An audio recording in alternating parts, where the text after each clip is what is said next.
How many people here are bionic? Yes. Yeah. Look at that.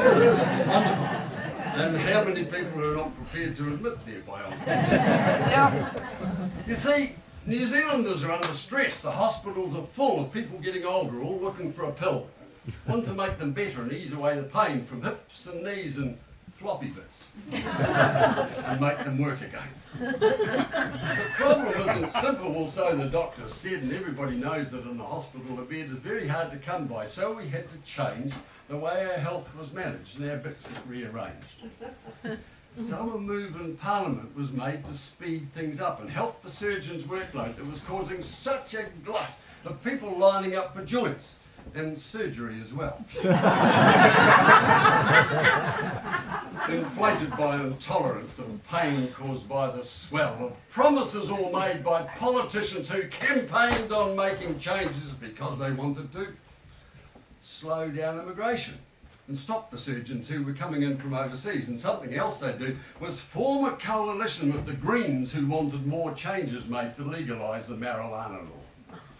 So the Labour Party, to attract a younger vote, investigated legally what constituted smoke. Police were called into the halls of fame to undertake amendment to the laws of what would constitute a bake.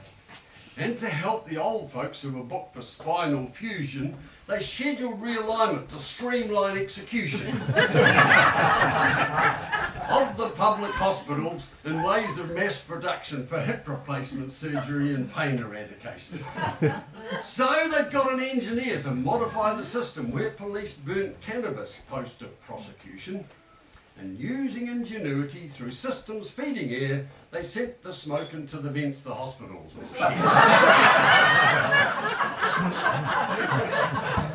The surgeons formed a queue with tools for fixing hips. The patients were lined head to toe to get their needed bits. First row, hip replacements, left legs to go first, right one next, then knee joints, and people with the worst elbows, shoulders, wrists and spines were added to the list. It all looked quite in order, so police fires were then lit. Everything was quiet as the smoke came drifting in. The patients breathed it out. The surgeons breathed it in. A chuckle was beginning to be heard around the room. A surgeon lifted up his saw and peered into the gloom.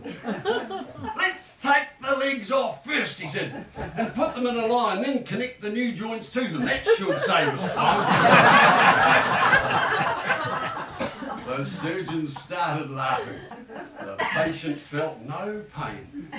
You could say they were legless, but that would just be lame.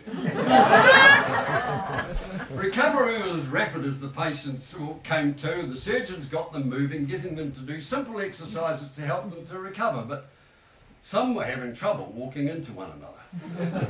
It seems that some had legs on that were not their legs at all. Some were far too short and some were far too tall. One bloke had two right legs and another had two left, and one girl had one fitted that left her most bereft.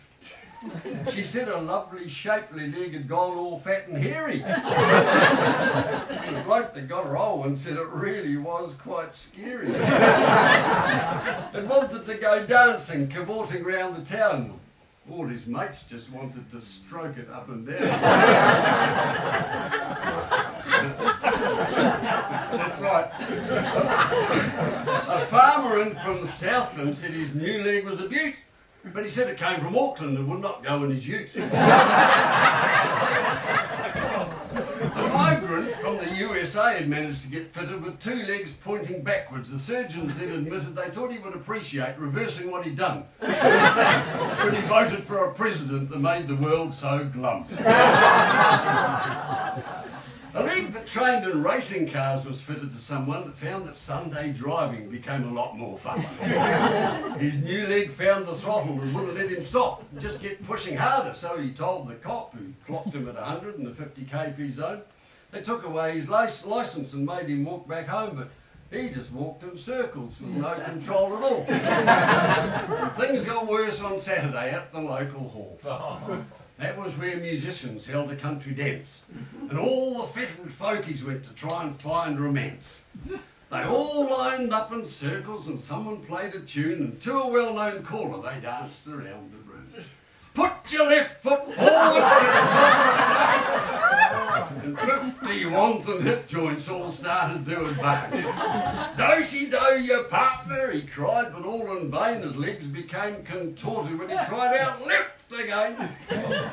A pensioner with one leg that was made for rock and roll broke into a new rhythm that was meant for King Creole. A sexy jerk and hip swing that it had just created with forward thrusting backflip became so dislocated the leg just like a chopper tried to strip the willow, causing so much havoc that it flattened one poor fellow. Then the music changed, but the joints all took control, bumped and ground and did the splits, reinventing soul. The caller yelled, but all in vain. Now step out to the right, as jointly the bionics all sashayed into the night.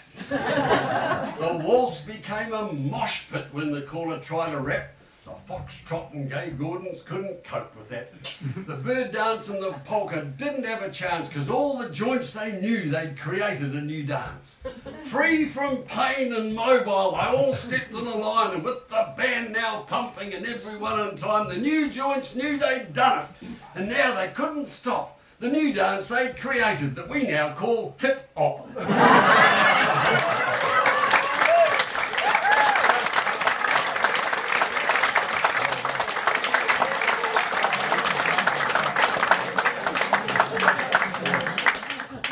I've now booked all of you people to come to our next gig and sit there and laugh and clap as much as you did, because you made my night.